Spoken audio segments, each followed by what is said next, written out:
இருக்கு இல்லைங்களா, அந்த நில வாசலில் ஒரு சொம்பில் தண்ணியும் அதில் கொஞ்சம் வெல்லம் போட்டு 2 ஏலக்காய் போட்டு அதில் வச்சுடுங்க. பக்கத்தில் ஒரு கட்டி வெல்லம் வச்சுடுங்க.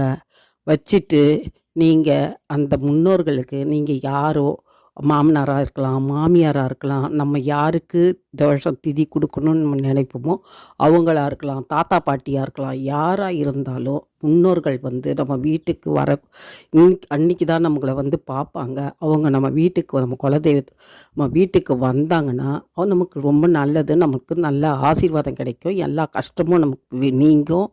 அதனால் இதை நீங்கள் நிலவாசல் வெளியே இந்த பக்கமோ அந்த பக்கமோ ஒரு பக்கத்தில் வச்சுடுங்க. வச்சிட்டிங்கன்னா நாளைக்கு அந்த வெள்ளம் குறைஞ்சிருக்கிறது உங்களுக்கே தெரியும்.